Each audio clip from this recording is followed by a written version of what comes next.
Ableton Live 12.2 adds new features for Push, including the ability to add follow actions to clips and scenes directly from Push. This means it's now possible to create arrangements in the session view, even on Push Standalone. In this video, we'll put together a basic arrangement on Push Standalone using the new follow actions features. I've already put together the beginnings of a song in the session view. I've got 8 tracks, each with one clip, except for the drums, where I have 3 different drum clips. Let's have a quick listen to what's here.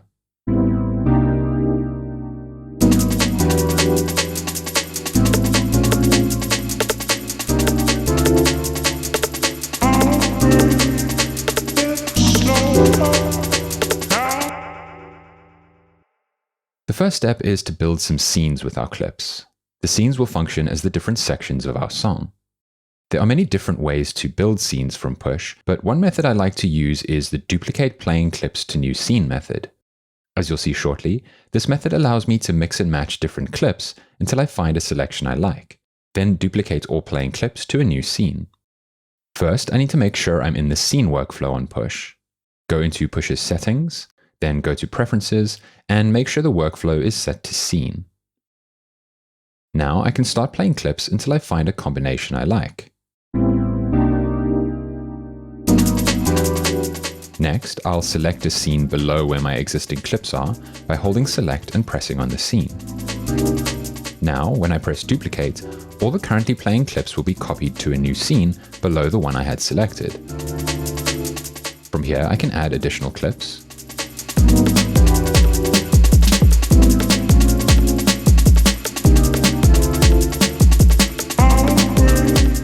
Then press Duplicate again to copy the currently playing clips to the next scene. I'll use this method to build up a few scenes. So here I've created a few scenes for the intro of my track. I can play through this by manually triggering the scenes.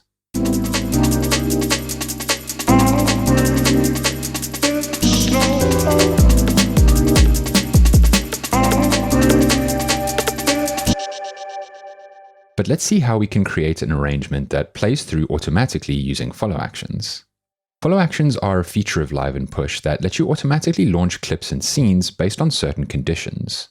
If you're not familiar with follow actions, we'll cover the basics in the next few minutes. To start, let's set up some follow actions for our scenes. To access the follow action for a scene, I need to enter Clip View on Push's screen. Then select the main track. I'll also hold Select and press on the scene I want to add a follow action to. I can see that Scene 5 is now selected. Let's enable follow actions for this scene. Follow actions have 2 main components: the follow action length, which is the length of time I want to play for before something happens, and the follow action type, which is what I want to happen after the length of time I've set in the follow action length has elapsed. For this first scene, I want to play through the full length of the clip on the chords track. By default, the follow action length is set to play for 1 times the length of the longest clip, which is perfect because the chords clip is the longest one in this scene. The follow action is also set to Next by default, which will automatically jump to the next scene after the follow action length. I'll play the scene to show this in action. Notice how the button for the next scene is flashing to indicate it will be automatically triggered.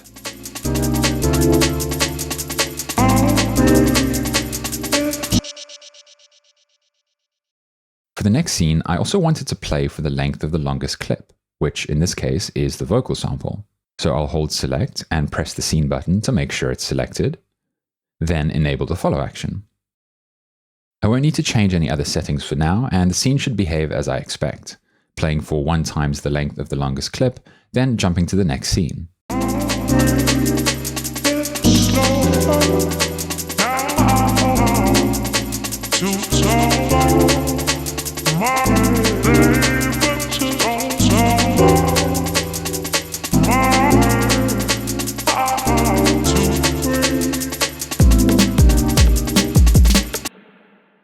However, to create a better transition between the scenes, I want this break clip to stop playing for the last bar. To achieve this, I can set a follow action directly on the clip. To do this, I'll hold Select and press on the clip to select it. Then, in the clip view on the screen, I'll press the button above the name of the clip, which opens an additional menu. From here, I can select the follow action section using the button below the screen. I'll enable a follow action for the clip, and I'll set the multiplier to 7 times, so the break clip will play for 7 cycles before a follow action occurs. To finish setting this action up, I'll set the follow action type to stop. Now, when I launch this scene, the scene follow action will play through the scene for as long as the longest clip, which is the vocal, but the individual follow action for the break clip will play only that clip 7 times, then stop the clip.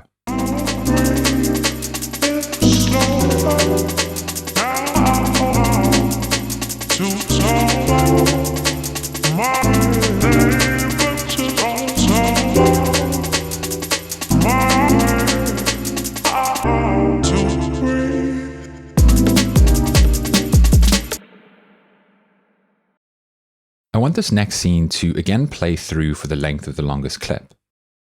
Here we can use a quick shortcut. By holding down the play button and pressing on a scene, I can quickly enable follow actions for that scene. You can also hold play and press on individual clips to quickly enable or disable follow actions for that clip.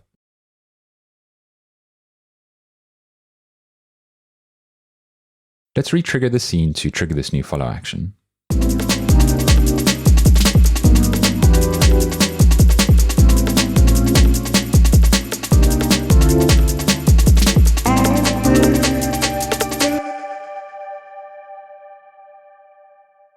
For this next scene, I want to do something a little more complex. Again, I want the scene to play for the length of the vocal clip. So I'll hold play and press on the scene to enable the default follow action. I also want to stop both the break and drum clips for the last bar. So I'll select both of those clips, enable their follow actions, set the length to a 7 times multiplier, and the action to stop.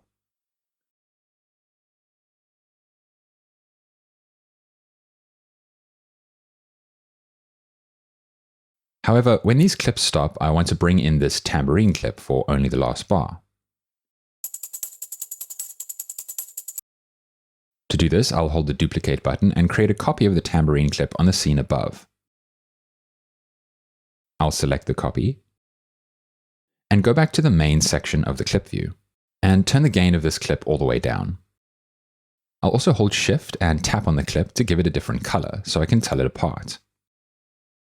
Now I'll go back to the follow actions for this clip, enable follow actions, set the multiplier to 7 times, and the action to next. Now, the muted tambourine clip and the drum clips will each play for 7 cycles, after which the drum clips will stop and the tambourine will jump to the unmuted clip.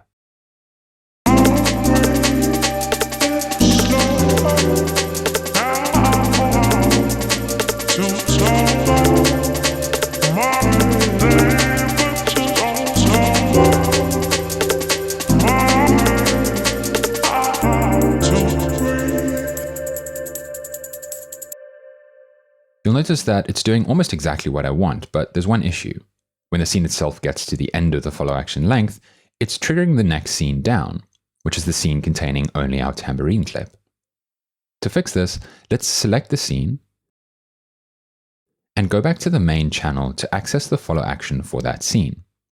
Instead of setting the action type to next, we can instead set it to jump and select scene 10 as the scene to jump to.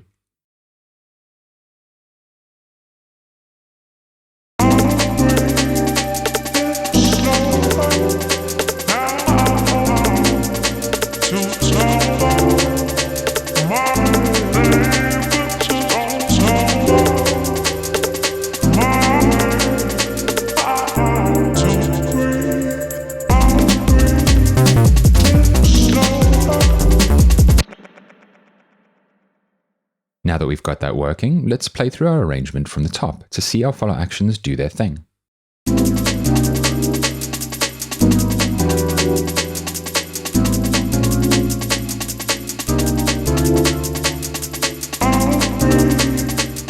These are just a few examples of how you can use follow actions to create complex arrangement structures directly from Push. This now makes it possible to go even further with your songs on Push Standalone before bringing them over to Live to add the finishing touches.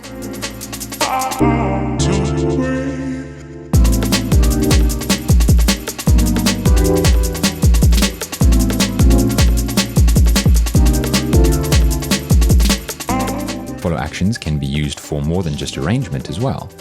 Use them to keep your hands free while playing other instruments in a live performance, or explore using follow actions to do things like resequencing drum breaks, or even randomizing chords and melodies to create generative structures.